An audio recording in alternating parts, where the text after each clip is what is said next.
두 주간에 우리 지난 주일은 우리 전흥교 목사님, 일대 목사님의 말씀을 정말 주옥 같은 말씀을 받았고, 그전 주일은 추석 연휴 또 주간 중의 주일이라 제가 시편 124편의 말씀을 함께 나누었고, 이제 한 3주 만에 요한복음 본문으로 다시 돌아왔습니다. 한마디로 십자가 사랑이죠. 십자가 구원이죠. 십자가 은혜죠. 혹시 기억하십니까? 우리 주님께서 십자가 달려서 7마디 가상칠언이라고 했죠.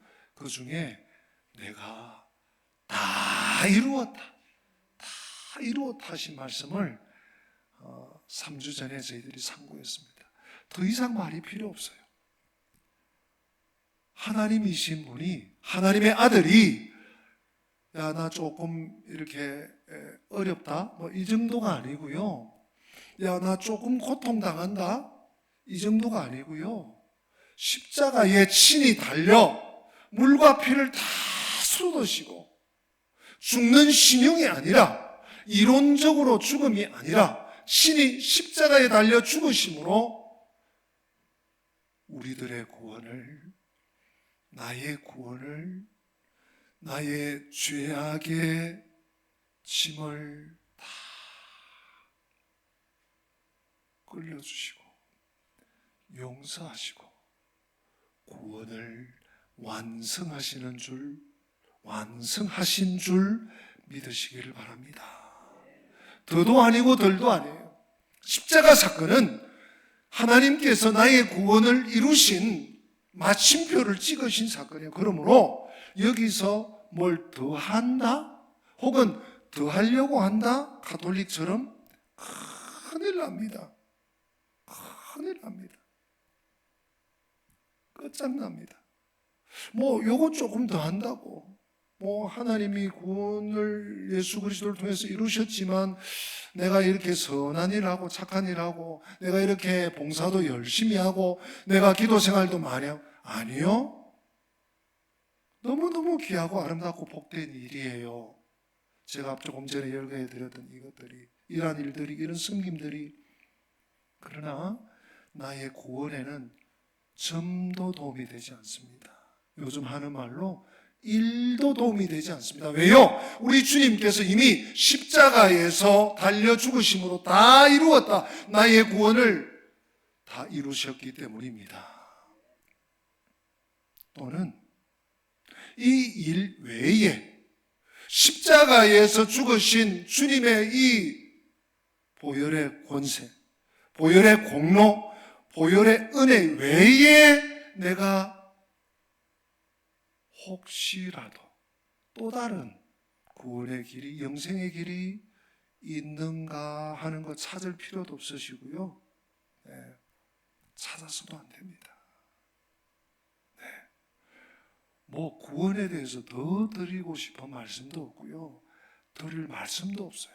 근데 성경은 이 사실이 너무너무 자명하고, 우리 주님이 나의 구원을 위해서, 우리의 천국 입성을 위해서 온전히 다 행하셨음에도 불구하고 또 증거를 남기셔요. 증거를, 표를 남기셔요.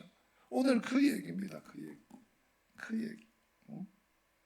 그래서 우리는 이제 이후로 예수님 십자가 사건 이후로 그저 믿음으로 받기만 하면 돼요. 여러분, 믿음이라는 것은 하나님의 은혜를 받는 손을 내미는 거하고 똑같아요. 손 한번 내밀어 보세요. 손 앞으로. 네, 우리의 믿음이 바로 이런 거예요. 손 내리시고요. 하나님이 주시는 것을 내가 손을 내밀어서 받듯이, 누군가가 나에게 뭔가 선물을 줄 때 손을 내밀어 받죠. 아이고, 너무 죄송한데 저는 아무것도 준비를 못했는데 아이고 감사해요 하고 감사함으로 받고 내 마음이 찡한 것, 믿음이 바로 그런 거예요. 감사함으로 받으면 더 말할 필요도 없고. 여러분, 우리 주님이 이 십자가에 달리신 날은 금요일이에요. 그래서 우리가 고난주간 되면 성금요일, 다른 날 우리가 매주 금요일마다 금요일은 기도요일, 주님이 겟세마네에서 기도하신 날이고 주님이 십자가에 달리신 날이고 그렇게 우리가 기억하며 기념하며 하잖아요. 그러나 이 또 성금요일만큼은 우리가 꼭 기억하고 나와서 주님의 고난에 같이 동참합시다 그러잖아요. 뭐 신학자들은 뭐 아니다, 뭐 날짜 계산을 시간 계산을 해보니까 목요일이다, 뭐 그러기도 하고 상관없어요. 성경적인 흐름은 금요일입니다. 금요일인데 이 금요일은 또 무슨 금요일인가 하면 주님이 십자가에 달려서 죽으신 이 금요일은 6월절이 겹쳐지는 금요일이에요. 6월절 명절이 시작되는 금요일이고요. 그리고 유대인들이 지키는 안식일이 준비되는 예비일. 여러분 한번 확인하고 지나갑시다. 요한복음 19장 14절 한번 보세요. 성경 가진 분들은 다 같이 한번 읽어보시고 같은 페이지네요. 같이 읽어보십니다. 이날은 6월절의 준비일이요 때는 제6시라. 빌라도가 유대인들에게 이르되 보라 너희 왕이로다. 보세요. 이날은 6월절의 준비일이다. 6월절을 준비, 6월절 명절, 유대인들의 가장 큰 명절. 우리로 치면 어떤 날입니까? 새해의 시작일인데 시작일 정도 가지고 부족해요. 우리를 이집트의 통치에서 해방하신 날, 우리로 지금 8.15 해방 날이에요. 8.15 해방과 그리고 새해 첫날을 합쳐놓은 큰 명절, 대명절. 근데 주님이 이날 돌아가셨단 말이에요. 십자가에 지금 달려 계신단 말이에요. 오늘 본문 속에. 근데 유대인들에게는 어떤 율법이 있는가 하면 신명기 말씀인데요.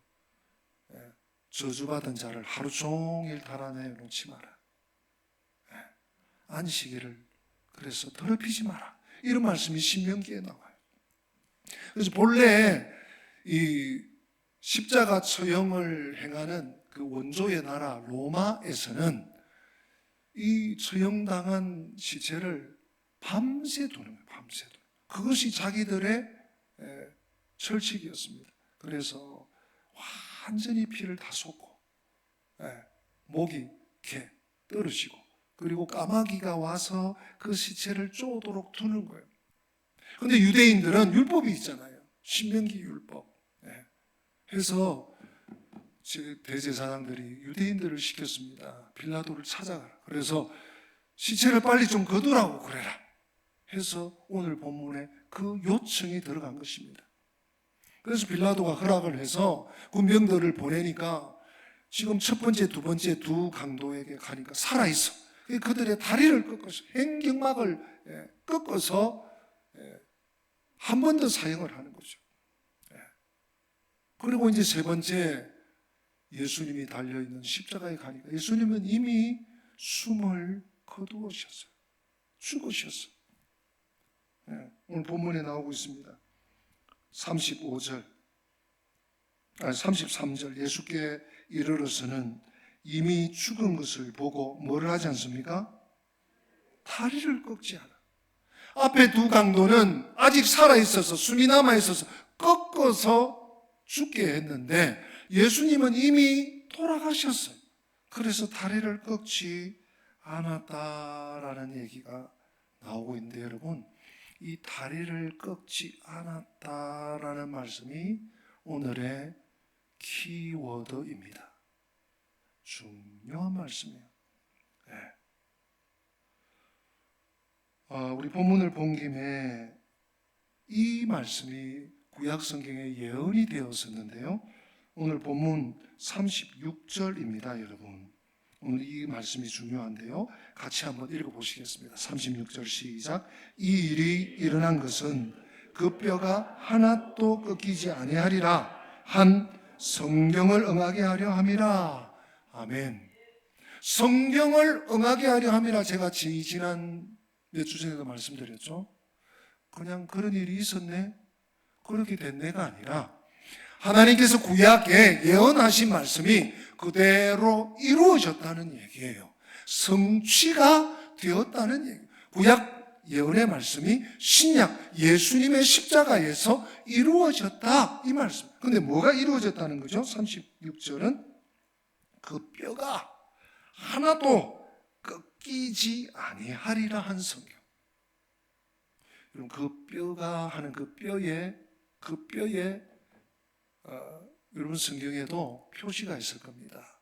기억. 이 성경을 보시는 법입니다. 기억하고 저 제일 하단에 보면 성경 구절이 나옵니다. 기억을 찾으시면 출애굽기입니다. 출애굽기 12장 46절. 민수기입니다. 민수기 9장 12절. 시편입니다. 시편 34편 20절. 이게 무슨 말인가 하면 출애굽기 12장, 민수기 9장, 시편 34편에 이 말씀이 예언되었는데 이것을 인용하는 말씀이 36절이라는 거예요. 이 일이 응했는데 이 일이 이루어졌다 이 말씀이에요.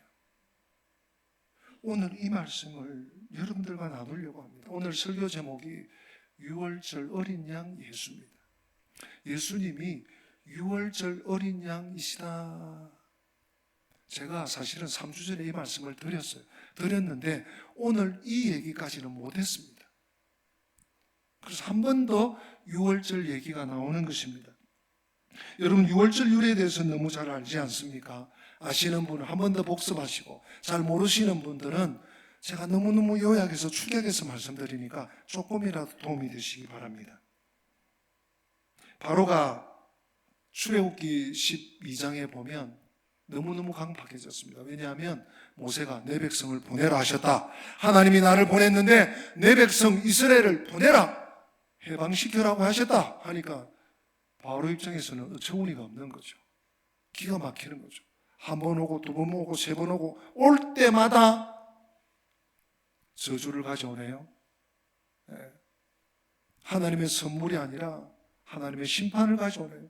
그렇게 코너에 몰렸는데 암만 해도 바로가 안 보내. 하나님께서 마지막 10번째 재앙을 준비하셨어요. 그 10번째 재앙이 바로 장자의 죽음입니다. 아시겠지만 이 장자의 죽음은 모든 이집트, 모든 당시 애굽 땅에 있는 사람으로서 처음 난 아들, 첫 자식 다 죽는 거예요. 또 사람만 아닙니다. 모든 우양, 모든 가축들의 첫 새끼, 첫 해 죽어나가는 겁니다. 내 백성 안 보내면 장자의 죽음으로 친다 하셨어요. 근데 바로가 말을 듣습니까? 안 듣습니까? 안 들어요. 하나님께 치셔요. 이스라엘 백성들도 애굽 경내에 있기 때문에 똑같은 입장, 죽는 거예요. 그런데 하나님께서 살 길을 알려주십니다. 그게 여러분 6월절의 시초입니다. 너희들이 한 집에 모여서 1년 된 어린 양을 잡아서 그 피를 그릇에 담아서 제가 지난번 말씀드린 거 기억나십니까? 우슬초 묶음에 찍어 문설주와 기둥에 발라라. 문지방에 발라라. 그러면 어린 양이 너희들을 대신해서 죽은 걸로 할 테니까 그 죽음의 기운이 너희 집을 넘어갈 것이다. 이것이 6월절에 하나님이 정하신 살 길이었어요. 하나님의 법이었어요. 그래서 패스오버. 오늘 하나가 더 있습니다. 6월절 규례 오늘 하나를 더 소개해 드리는데 6월절 어떻게 지켜야 되는가? 민수기 9장 11절 우리 같이 읽어보십시다. 화면을 보면서 같이 읽습니다. 네. 민수기 9장 11절 같이 읽습니다. 둘째 달 14째 날 해질 때에 그것을 지켜서 어린 양의 무교병과 쓴 나물을 아울러 먹을 것이요. 12절 아침까지 그것을 조금도 남겨두지 말며 그 뼈를 하나도 꺾지 말아서 6월절 율례대로 지킬 것이니라. 6월절 아까는 6월절에서 해를 받지 않는 방법, 우슬초묶음으로 어린 양의 피를 발라라. 또 6월절 절기를 지키는 방법, 민수기 9장 11절 12절에 어린 양을 잡아서 그 양과 함께 썬나물, 무교병 함께 너희 식구들이 다 먹어라. 대신 뭐는 꺾지 마라? 뼈는 꺾지 마라.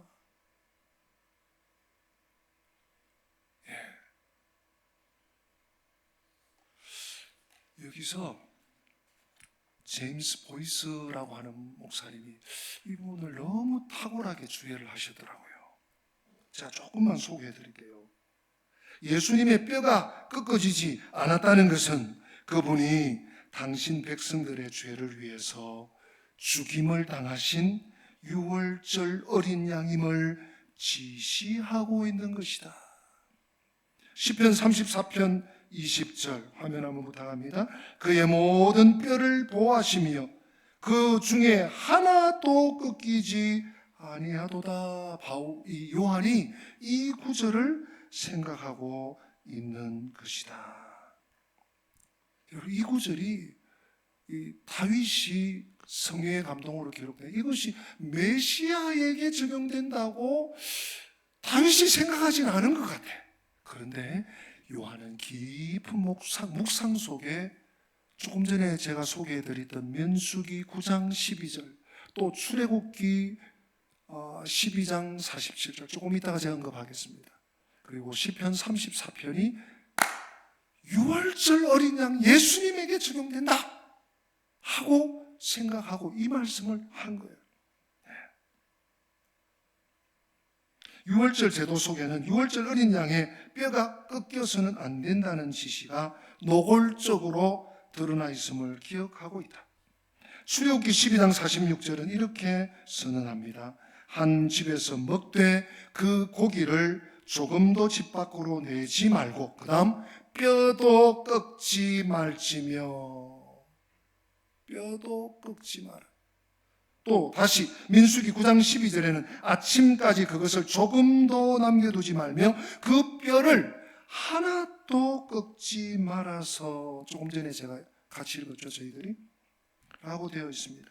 언뜻 보기에 의미가 없는 6월절 의식의 이 국면과 의미 없어 보이는 예수님의 죽으심의 이 국면이 하나님의 섭리 가운데 서로 결합되어 예수님이 우리로 영적 구원을 얻게 하는 6월절 어린 양임을 밝혀주고 있다.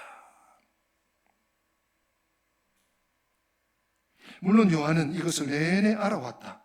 그는 십자가에 못 박히심의 사건들을 묘사하되 6월절 어린 양이 죽임을 당하는 바로 그 순간에 그리스도께서 죽으셨다는 것을 염두에 두는 방식으로 묘사했다. 사실 요한은 13장으로부터 시작되는 이 요한복음의 마지막 대목의 초두에, 제가 아까 같이 읽었죠, 우리가 요한복음 19장 14절, 이날은 6월절 준비일이요 라고 언급함으로 이 모든 것들이 이루어졌음을 시사하고 있습니다. 사실 모든 유대인들은 6월절의 의미를 알았습니다. 적어도 우리가 아는 것만큼보다는, 우리가 상징적으로 또 교리적으로 아는 것보다는 훨씬 더 잘 알았습니다. 이 사건을 통해서 하나님께서는 백성들이 애굽에서 노예 가운데 있는 것을 건져내셨습니다. 하나님께서 바로 이 밤에 애굽에 내린 하나님의 10가지 심판 중 마지막 심판, 제가 설명드렸죠. 모든 집의 장자가 죽임당하는 심판을 행하실 것이라고 말씀하셨습니다. 하나님께서 천사를 보내 그 온 나라의 장자들을 죽이실 참이었습니다. 유대인들의 가정들이 이 가르침을 따른다면 유대 가정들의 장자들은 죽지 않을 것입니다. 그들은 어린 양을 잡아들였습니다. 그 어린 양을 집에 3일 동안 가두어야 했습니다. 흠과 점이 없어야 했고 그 다음에 어린 양을 죽여야 했습니다. 그런데 그들은 그 어린 양의 피를 취해서 그것을 집의 문설주와 문턱에 발라야 했습니다.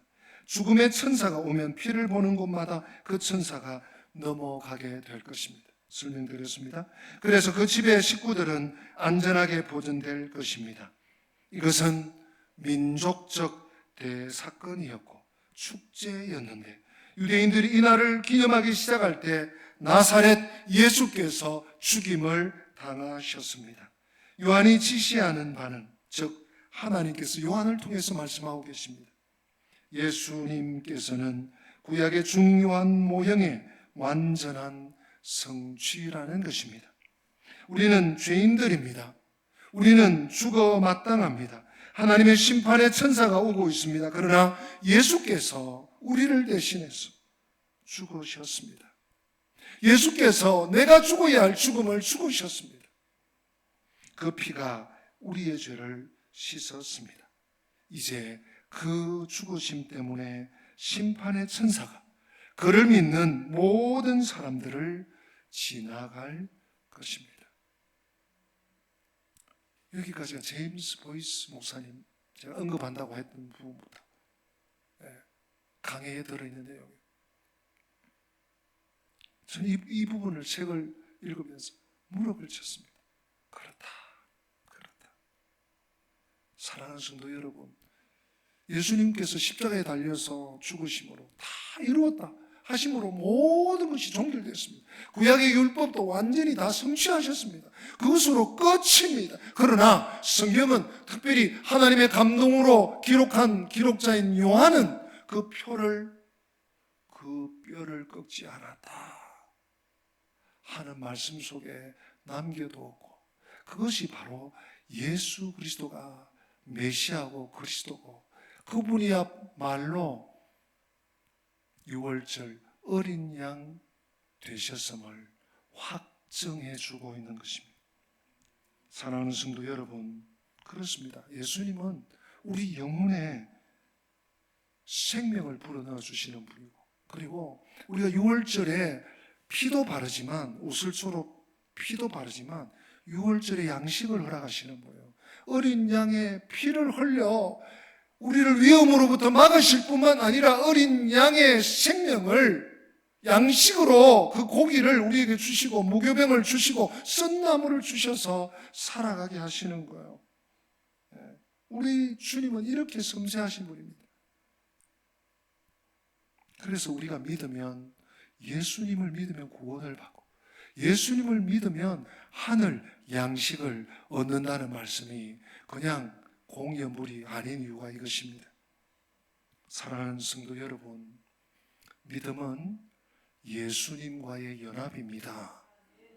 그냥 내 머리로 알고 믿음이라는 것은 어떻게 잘 되겠지, 요즘 경제도 어렵고 살기도 어렵고 전쟁의 소식이 흉흉한데 그러나 우리는 어떻게 잘 보호를 받고 잘 되겠지, 그게 아니고요. 믿음은 나를 위해 십자가에서 못 박혀 나의 모든 죄를 대신 벌받아 죽으신 예수님과 연합하는 것입니다. 하나 되는 것입니다. 그분 안에 거하는 것입니다. 즉 예수님의 죽음이 나의 죽음이 되는 거예요. 신앙은 거기까지 나아갑니다. 주님 나를 위해서 죽으셨군요. 너무 아프셨겠다. 너무 안 되셨다. 잘못한 것도 없이 내 죄를 위해서 그렇게 전가시키고 끝나는 것이 아니라, 바울이 고백했죠. 내가 그리스도와 함께 십자가에 못 박혔나니. 머리로 박힌 게 아니에요. 주님이 죽으심이 나의 죽으심이 되는, 예수님의 죽음이 나의 죽음이 되는. 그래서 여러분, 우리 이미 죽은 사람이에요. 지금 우리가 사는 것은 하나님의 아들의 은혜로 하나님의 아들의 이름을 증거하기 위해서, 사명을 위해서 살 뿐이에요. 사실은. 여러분, 이런 말이 있습니다. 한 번 죽은 사람은 더 이상 안 죽습니다. 인간은 누구나 죽음을 두려워합니다. 죽음을 걱정합니다. 어떻게 죽지? 얼마나 아플까? 얼마나 고통스러울까? 그러나 이미 죽은 사람은 죽음을 걱정하지 않습니다. 왜요?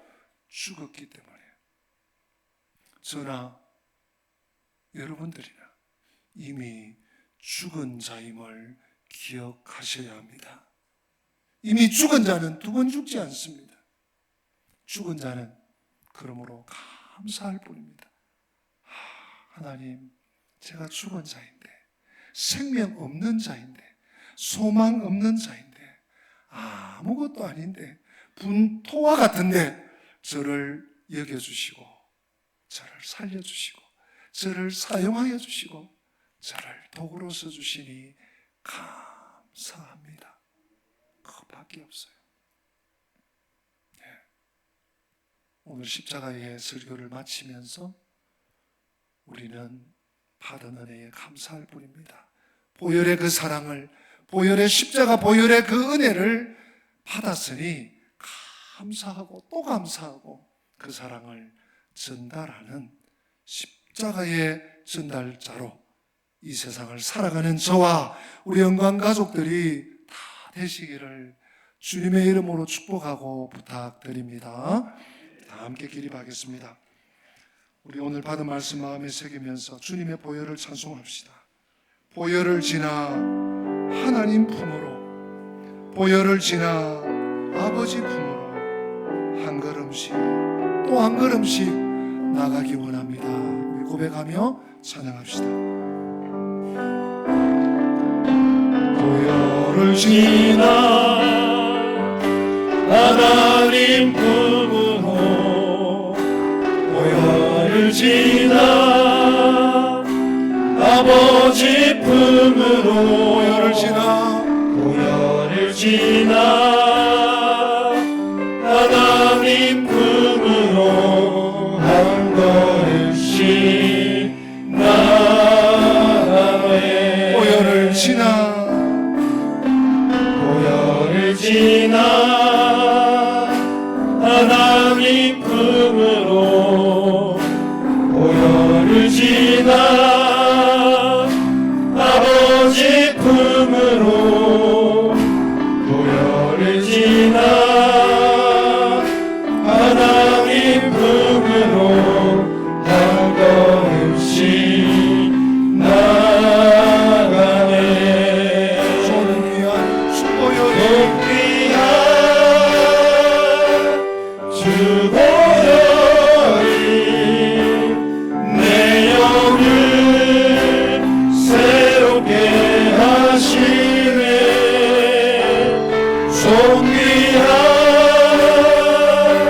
주 보혈이 내 영을 새롭게 다시 한번 존귀한 하시네. 주님의 보혈을 찬양합시다. 존귀한 주 보혈이 내 영을 새롭게, 내 영을 새롭게 하시네. 존귀한 주 보혈이 내 영을 새롭게 하네. 하나님 그렇습니다. 저희들이 의지할 것은 십자가밖에 없음을 다시 한번 고백합니다. 내가 뭘 할 수 있고, 내가 뭘 해왔고, 앞으로 내가 무엇인가를 할 거기 때문에 구원받은 것이 아니라 오직 십자가의 보혈로, 오직 예수님의 보혈로, 오직 어린 양의 피로 구원받음을 감사합니다. 주님, 우리의 할 일은 주님의 십자가의 보혈로 구원받았음을 믿음으로 받고 감사하고 그 은혜를, 그 사랑을, 그 속죄를 세상에 전하는 일밖에 없음을 고백하오니 주님, 이 시간 머리 숙인 주의 백성들에게 우리로 통하여 예수 이름이, 십자가의 사랑이 전달되게 하여 주시옵소서. 그래서 천국 입성하기까지, 주님이 땅을 떠나기까지 저희들 한 사람 한 사람이 예수님의 십자가의 전달자로 살아가게 하여 주시옵소서. 주 예수 그리스도의 은혜와 하나님 우리 아버지의 변함없는 그 크신 사랑과 보혜사 성령님의 교통하심이 유월절 어린 양의 보혈로, 예수 그리스도의 보혈로 구원받았음을 사무치고 잊지 않고 그 사실을, 그 진리를 증거하며 살겠습니다. 재무장하며 다짐하며 결단하며 하나님의 집을 떠나는 주의 백성들 머리머리 위에 저들의 모든 영육 간의 삶의 여정 위에 우리 교회와 또한 민족교회와 열방교회 위에 지금부터 영원토록 함께 계실지어다. 아멘.